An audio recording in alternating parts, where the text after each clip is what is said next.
Hey everybody, this your girl TattooRika right here. So look, y'all, y'all gonna get this video. I know it's late, but it's hot. Okay, ain't nobody got time to be sweating and dying of a heat stroke. But anyway, this is a video. This is another MrBallen video. So this is the man's secret shocked the world. So this video was requested by Raina Harwood. Shouts out to you, girl. So like I said, I always tell y'all in the beginning of everything, I gotta also give a shout out to Glowjet and Dante for putting me on these, because I'm addicted to these. I love MrBallen videos now. So I hope y'all having a good day today. I know it's the beginning of the week. We already want the weekend to come here. But anyway, I hope you guys like this video. You like, comment, share, subscribe. Also hit up the super thanks as well. But let's get into this and let's go. Lord have mercy. I can only imagine the fuckery that's about to happen with this. I'm scared. 20 years, a person in Austria kept a horrible secret. And in 2008, that secret was inadvertently revealed and it shocked the world. But before we get into today's story, if you're a fan of the strange, dark, and mysterious delivered in story format, then you've come to the right place, because that's all we do, and we upload 3 or 4 times every week. So if that's of interest to you, invite the like button to come over to your house for a family dinner party, and then proceed to serve them a severely oversalted dish. But before they take a bite, be sure to tell them you're so proud of your cooking and you can't wait to get their feedback. Also, please subscribe to our channel and turn on all notifications so you don't miss any of our weekly uploads. Alright, let's get into today's story.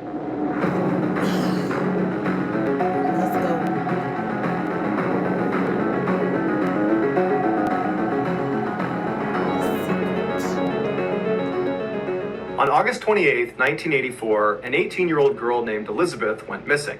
On the first day she was gone, her friends and family went out looking for her, but they couldn't find her. The following day, when she still hadn't shown up and no one had heard from her, her parents went to the local police station in their Austrian town of Amstetten, which is about an hour west of Vienna, and they reported her missing. The police launched an initial search of the town and the surrounding areas, but after several weeks, they had found nothing that connected to Elizabeth and where she might have gone. A month after she had been reported missing, her parents came back to the police station, except this time they were carrying a note they say they received in the mail from their missing daughter. It was postmarked from a town that was about 2 hours west of Amstetten, and in this note, Elizabeth writes directly to her parents, and she tells them that she had grown tired of living with them, and she did not want them to come looking for her, and if she discovered they were looking for her, she would just flee the country. After the police read the note, they asked the parents if they thought it was real, if this was a legitimate letter from their daughter, and they said, yeah, they think it is. So she's missing, and they would, of course, they started, like basically Amber Alert. They started looking for her, and then a month later they get a note saying that she just didn't want to live with them no more. If they know that that's not in her character, that don't make no sense. So she got kidnapped. This man's secret shocked the world. Please don't tell me it's like, what's that dude's name? Is it Ariel Castro? The dude who kept like 3 girls for years? Please don't tell me that if this is like that story, because I see the man's secret. So if that's the case, oh Lord. Oh, goodness gracious. And then after that, her father, Joseph, suggested that maybe his daughter had run off to join a cult. That was something he thought she was getting into before her disappearance. After the parents left the police station, the police began conducting interviews with other family members and friends of Elizabeth to see if it was possible that she might have run off to join a cult. And virtually everyone they spoke to said, absolutely not. There is no way she ran off to join a cult. That just wasn't her. She was a quiet, reserved person, and they had never heard her talking about a cult or anything that even resembled a cult. These answers left... Fuck you mean she ran off to a cult? If you know she ain't never talked to them about no damn cult, she ain't walking in... Look, ain't nobody got time for that cult shit. Like, no. If you know that she usually come home, she reserved, as in she don't be wanting to deal with people yet. Like, that's what it is. And then she 18. She don't want to deal with people, but ain't nobody about to join no damn cult. Like, for what? Unless you, like, see her do some weird, crazy shit, that's when you get worried. Other than that, nah, no, I wouldn't have bust up that she joined the fucking cult. And everybody done told you she wouldn't join no damn cult. For what? Ain't gonna get nothing out of that. They do that sacrifice. Of the police feeling very suspicious of the whole situation. situation, and so they decided to look into the young woman's history to see if there was some other reason she might have run off. In their research, they discovered that Elizabeth was one of 7 siblings that all lived together with their parents, Joseph and Rose Marie. Joseph was a successful electrical engineer and real estate developer who was well liked and respected in town, and Rose Marie had gotten married very young at the age of 17, and she had stayed home to take care of the kids. By all accounts, from the outside looking in, they were a very ordinary family. But as the police began to dig deeper and deeper into their history, they discovered there were some big problems behind closed doors. Despite his friendly outward public appearance, Joseph was actually a ruthless authoritarian when he was home alone with his family. At night, when he came home from work, his wife and his kids would immediately stop whatever they were doing and go silent in hopes they might avoid a beating. The only member of the family that seemed willing to stand up to Joseph was Elizabeth, and she and her father would frequently get into screaming fights, and then as punishment for these fights, Joseph would not only beat his daughter, he would also prevent her from seeing her friends for long periods of time, and he would go through her personal things like her diary. Their toxic relationship finally came to a head when Elizabeth finally ran away from home 2 years prior to her most recent disappearance. She made it all the way to Vienna before authorities caught up to her and brought her back home. Upon learning about this earlier disappearance, the police became convinced that the most recent disappearance was yet another attempt to escape her abusive and controlling father. And so the police decided that this was more of a family affair, and they didn't push the investigation further. A year went by, and neither the police nor her family heard anything from Elizabeth, and so her case was closed. But 24 years later, a seemingly unconnected event broke her case wide open. On April 19th, 2008, a 19-year-old named Kirsten was rushed to the hospital in Amstetten. Her skin was so pale it looked almost transparent. She was unconscious and suffering from seizures as well as lung and kidney failure. The doctors were able to stabilize her by putting her into a medically induced coma, but after running a litany of tests, they couldn't figure out what was causing her to have this medical condition, and so they were not able to treat her effectively. They assumed it had to be some sort of genetic condition, so they put her name into the medical database, but nothing came up. Her name wasn't listed. And so this was very perplexing because everybody's name was in this database. And so they took her name and they ran it in other medical databases, and her name didn't show up in any of them. And so totally confused by this girl who seemingly didn't exist, who was exhibiting symptoms of a condition none of the doctors had seen before, the doctors decide they have to speak to the guy she showed up with, an older man who was out in the waiting room. When the doctors approached him, he said he was Kirsten's grandfather, but beyond that, he offered virtually no new information. In fact, he was a So he gonna tell them that he her grandfather, but he don't know nothing about her. You should automatically, red flag should be going off in your fucking mind. Every grandparent know about the grandkids. Once the grandkid is born, the grandparents do not care about their parent, they child no more. They care about the grandkids. It's all about them. They ain't worried about who they birthed no more. Okay, so therefore he bullshitting. He bullshitting. He bullshitting. Wait, let me plug my computer up. It's about to die right quick. Oh shit. I don't want it to die. Oh, God damn it. Where's the whole pause? Okay. Aggressive and rude and dismissive, and anytime they asked him questions, he would answer as minimally as possible. And when the doctors really fixated on whether or not Kirsten had some underlying medical condition, he would not give them an answer. He would just dismiss it and say he didn't know anything, but it was the doctor's impression that he did know something, he just didn't want to tell them.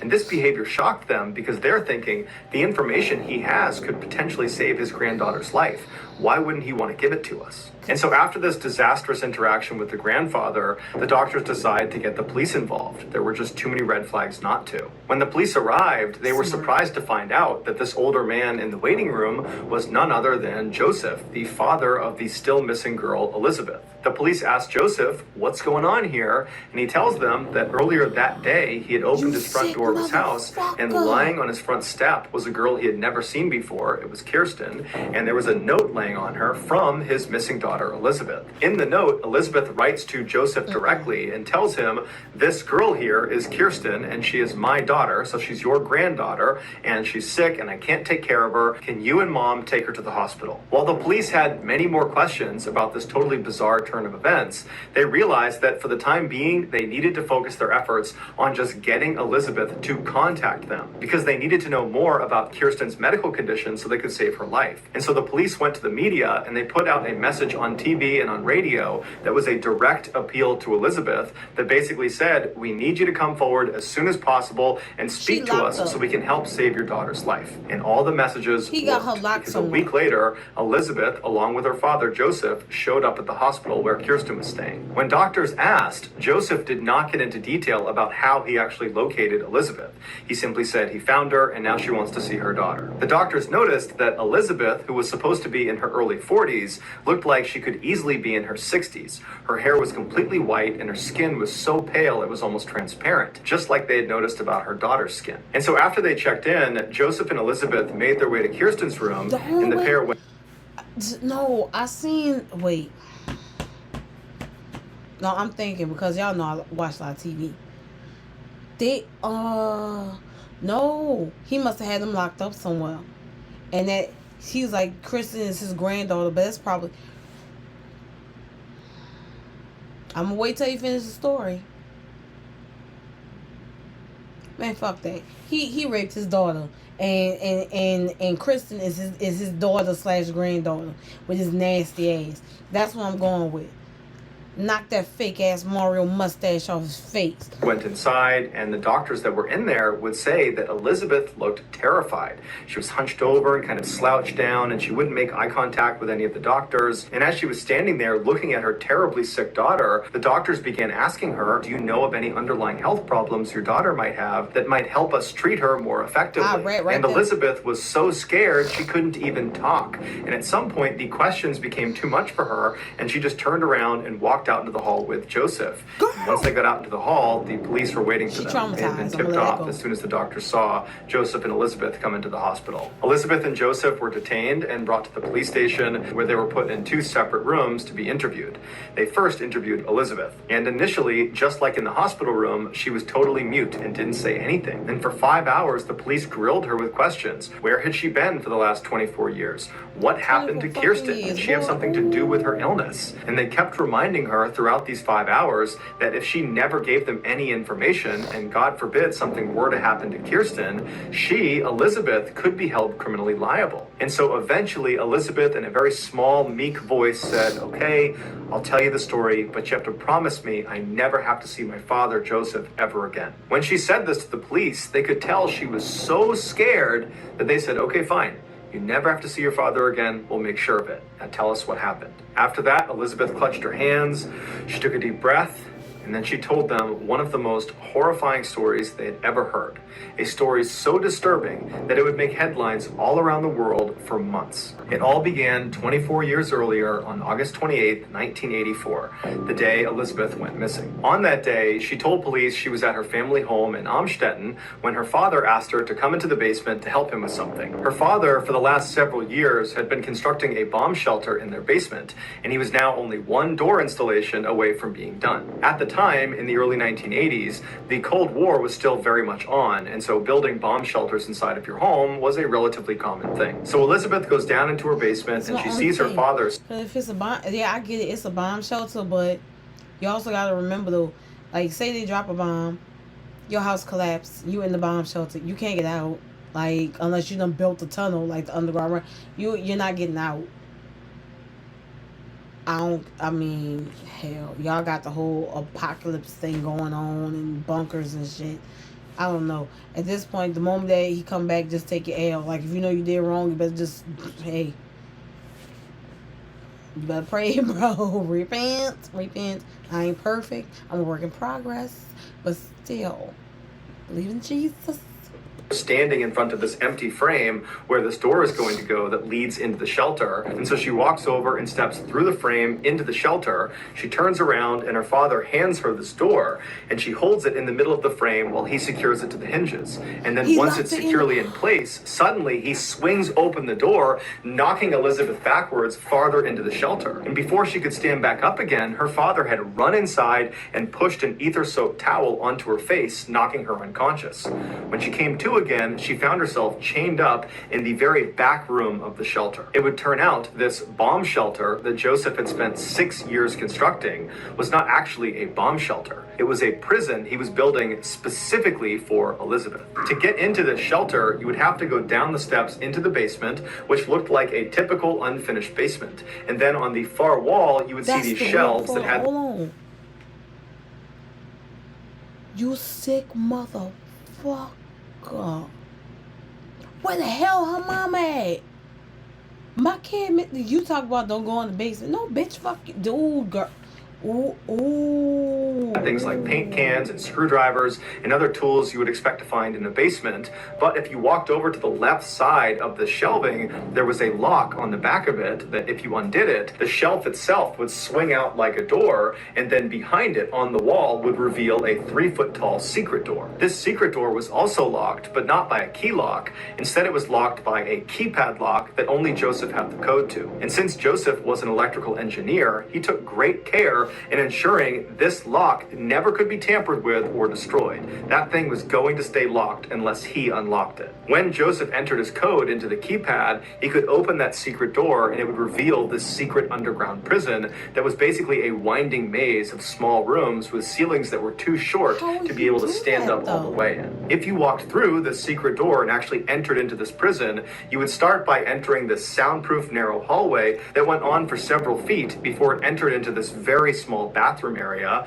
where the bathroom was unbelievably cramped and there was no doors, there was no privacy. And then if you didn't stop in the bathroom and you just kept walking straight through that first hallway, you would reach another hallway that was totally soundproof and narrow, and at the end of that hallway it would feed into a very small bedroom that was so small that it barely contained the one bed that was inside of it, and then off to the right side of that bedroom was another door that led into a similarly sized bedroom. All of the walls of this underground prison were made of thick reinforced concrete. That, combined with the soundproofing that Joseph had installed throughout the entire prison, meant no one could hear Elizabeth's cries for help. Also, the inside of the prison was heavily monitored by Joseph's security system. So truly, Elizabeth had absolutely no privacy. She was completely trapped, and the only way she was getting out was if her father freed her. For the first 5 years of her imprisonment, she remained in that dungeon all alone. Her only connection to the outside world was her father, who would come down almost every night to drop off basic supplies and to assault her. As far as Joseph's wife and his other kids knew, he was just spending all this time in the basement because that's where he worked when he was not at the office. In 1988, Elizabeth became pregnant with her father's child. She was terrified of the pregnancy and begged... Oh my God. See, that's what I'm talking about, bro. If he had a heart attack before they...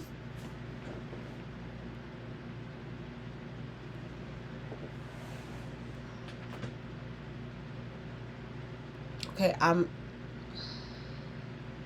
what happened to moms, bro?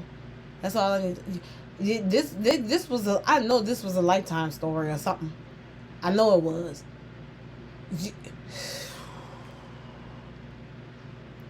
If his wife, if her mom is still alive, 24 years later, I know she just like, my baby was down there the whole time, and this motherfucker, when I tell you the moment I seen him,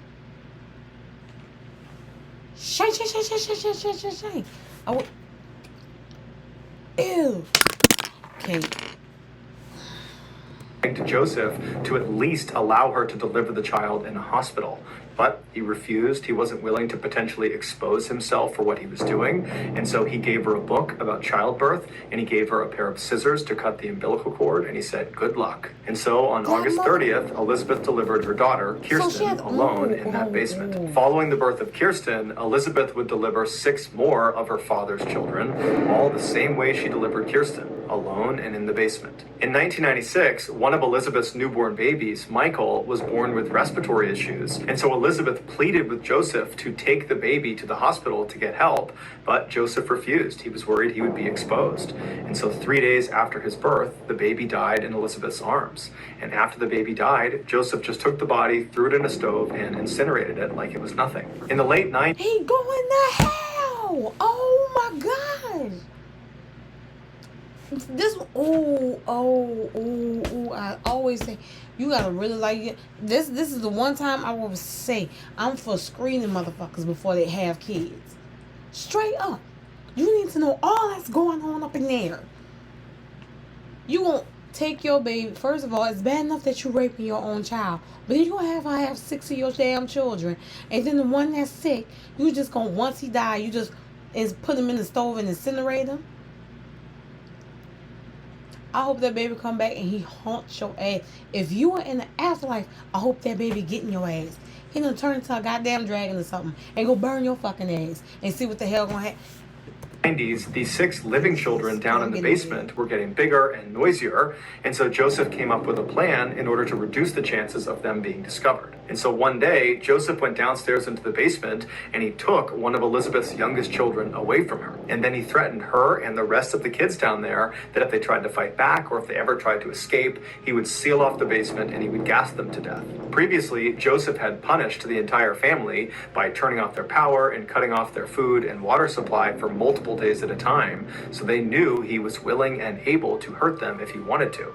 And so when he took this young child away from Elizabeth, they didn't put up a fight, and the baby disappeared upstairs. And when Joseph's wife, Rosemary, came home, he put on this elaborate charade about how he had discovered this baby on the front step, and that there was a note attached to the baby, and it was from Elizabeth, their missing daughter, and this child was apparently Elizabeth's, and she couldn't take care of it, and she was leaving it here for he and Rosemary to raise it as their own. And Joseph had actually made Elizabeth write out this note and sign it to add credibility to the story. And so when Elizabeth's mother, Rosemary, saw this note and heard Joseph's story, she believed it. Over the next several years, Joseph would steal 2 more of Elizabeth's young children and then stage having found them on his front step with a note from Elizabeth. And with each discovered child, Rosemary amazingly never asked any questions. She just took these kids in and she and Joseph raised them as their own. Eventually, when these 3 kids got old enough, Joseph would tell them that their real mother, Elizabeth, was a lowlife and she had abandoned them and she didn't care about them,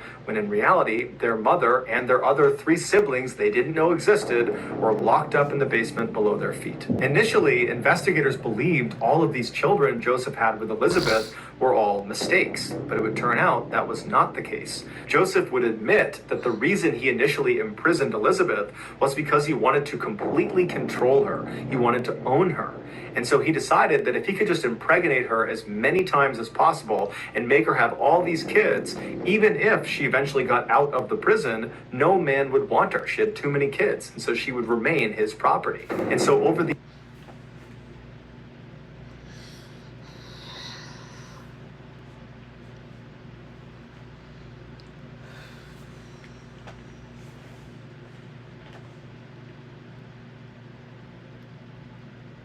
He's so lucky I was never Elizabeth's friend. I'm...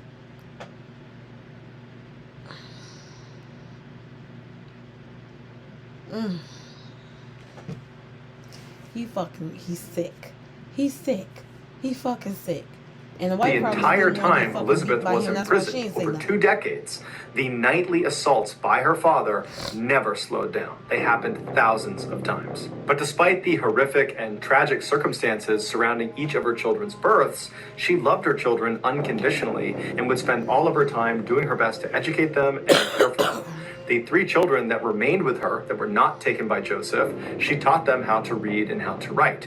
And when Joseph had given them a TV and a radio to keep down there, she would use those 2 items to try to teach her kids about the outside world, and she would promise them that someday they would get to experience it for real. Finally, in 2008, so 24 years after Elizabeth had originally been captured by her father, her oldest daughter, Kirsten, becomes extremely sick, and Elizabeth convinces Joseph to bring her to the hospital. And 1 week later, Joseph's heinous crimes were revealed to the world. Once police found out about the secret prison, they rushed to the house and they went downstairs and they used the codes and instructions that Joseph had given them, and they went inside and they freed the last 2 remaining children that were still there. When they brought them to the hospital, the youngest of these 2 kids, who was 5 years old, he didn't speak the entire time. He just pressed his face up against the glass of the car window and he stared out in utter amazement, because to that point in his life, he had never actually seen the world. After those two kids were brought to the hospital, they were reunited with the other three siblings that had been taken away from them years ago to live upstairs with Joseph and Rosemary.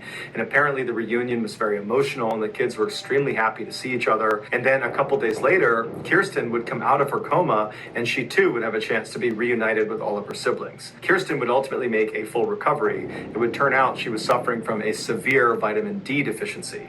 And vitamin D you primarily get from the sun, and in her 19 years of life, she had never been in the sun. As soon as the story broke about this family being trapped inside of this basement, everybody had the same question. How could Elizabeth's mother, Rosemary, not know what was going on in her basement? But the police had the same suspicions about Rosemary, and they investigated her, and they ruled her out. And they said she's not at fault here, she's a victim too. She had been so badly abused by Joseph that she lived in fear of him. And so when he forbade her from ever going anywhere near the basement, she listened.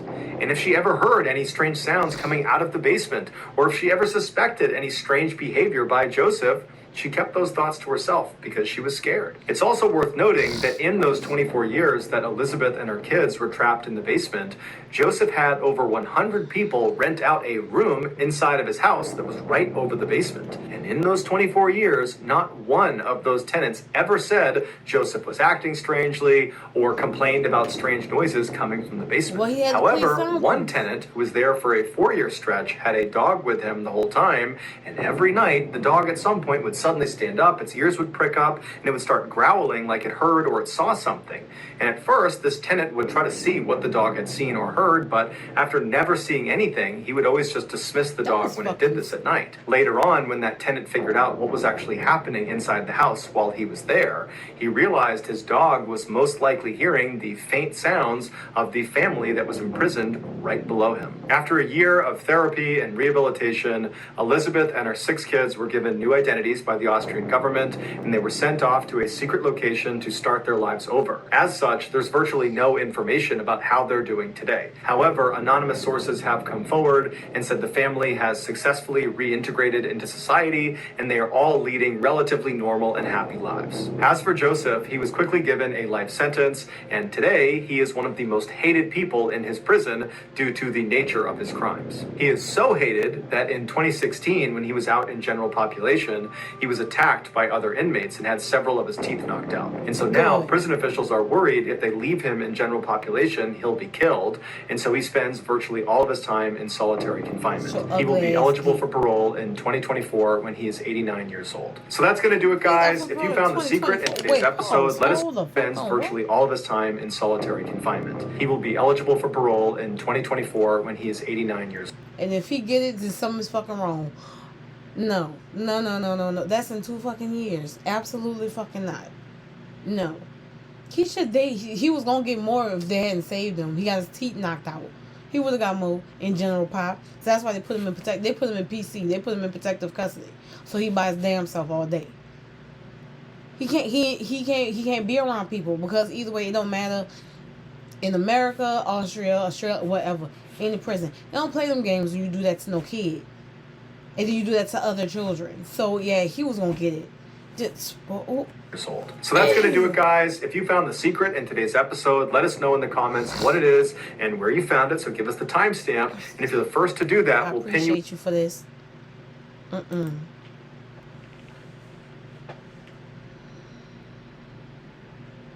Motherfucker. I don't even know the dude. And I fucking hate him. Like, you know what? I ain't gonna give him no hate. I don't like him. I hate him. Like, let me stop lying. I hate him. I fucking hate him. Because the fact that you can do that to your own daughter and to your own kids, on top of that, you just sick. You want to own her. And the mom, I mean,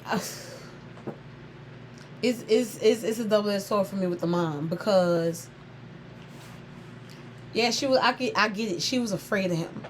She didn't want to be beat or nothing like that. I get that.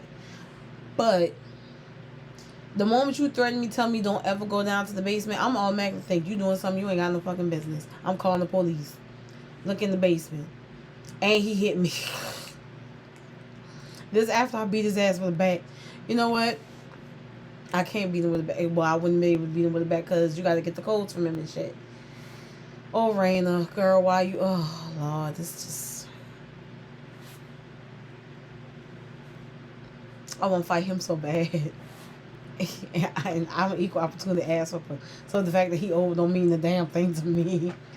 So for real. Just crack one of his toes. It's gonna fall off anyway. He like Daniel Fortescue off of Medieval. Like for anyway.